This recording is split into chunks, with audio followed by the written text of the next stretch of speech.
Salam saudara-saudara pejuang iman, kita bersyukur akan kasih Tuhan dalam hidup kita sehingga kita bisa berjumpa kembali saat ini. Renungan kita hari ini adalah percayalah Tuhan yang mengatur. Mazmur 118 ayat 22 dan 23. Batu yang dibuang oleh tukang-tukang bangunan telah menjadi batu penjuru. Hal itu terjadi dari pihak Tuhan, suatu perbuatan ajaib di mata kita.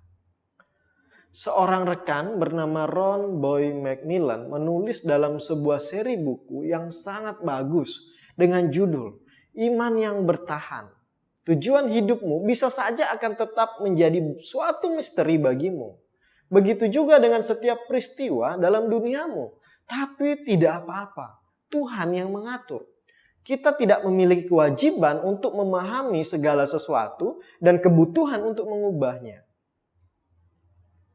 Saudara-saudara yang dikasihi oleh Tuhan Yesus, R.G. Thomas adalah seorang penginjil Wales yang memiliki beban untuk orang-orang yang ada di Korea pada pertengahan abad 19.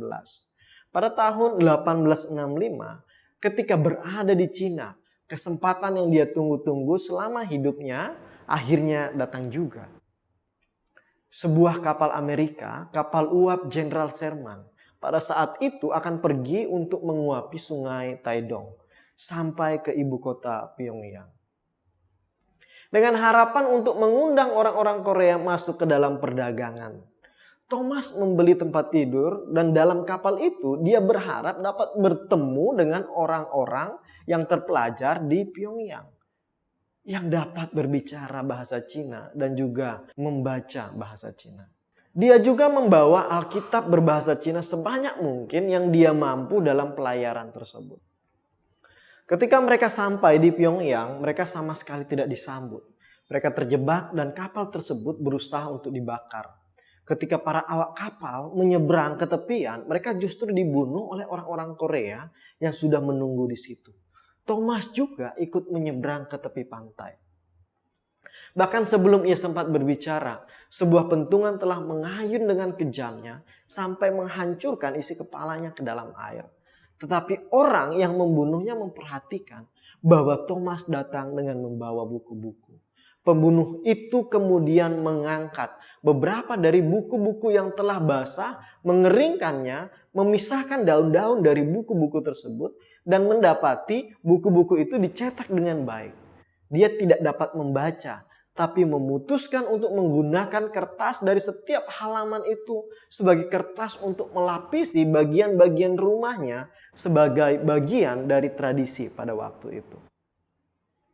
Bayangkan betapa herannya ketika pulang dari ladang beberapa minggu kemudian, dia mendapati sekelompok orang cerdas ilmuwan yang melihat begitu serius membaca kertas-kertas yang tertempel pada dinding-dinding rumahnya. Salah satu dari ilmuwan tersebut menjadi percaya hanya dengan membaca bagian Injil yang menempel pada dinding. Selang beberapa generasi berikutnya, keponakannya membantu dia menerjemahkan kitab perjanjian baru ke dalam bahasa Korea di Shenyang, Cina, di bawah pengawasan misionaris John Ross dari Skotlandia. R.G. Thomas tidak pernah mendapat kesempatan untuk melihat hasil usaha ataupun jawaban dari doa-doanya untuk orang-orang Korea selama ini. Dia meninggal, tujuan hidupnya seolah-olah tidak terpenuhi. Potensi yang dimiliki tidak terungkap pada waktu itu. Untuk siapapun yang mengetahui kematian Thomas, kehidupannya merupakan sebuah misteri untuk bertahun-tahun setelah kematiannya. Tapi hidupnya tidak sia-sia. Arti hidup tidak terletak pada apa yang kita hasilkan, tetapi terletak pada apa yang Tuhan hasilkan dari hidup kita.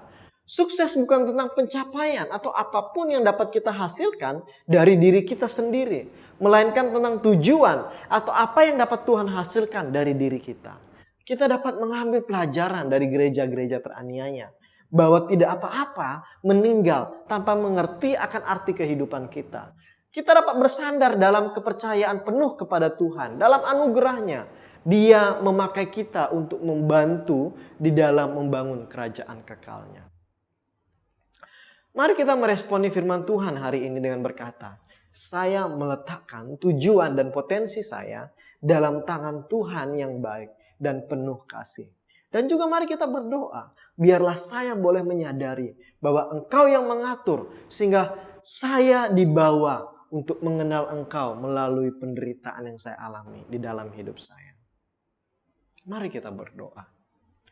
Bapa kami yang di surga, terima kasih untuk firman-Mu hari ini. Biarlah kehadiran kami menjadi batu penjuru dimanapun kami berada. Dan lewat kehadiran kami, semakin banyak orang mengenal Engkau sebagai Tuhan dan Juru Selamat. Dalam nama Tuhan Yesus kami berdoa. Amin. Tuhan Yesus memberkati.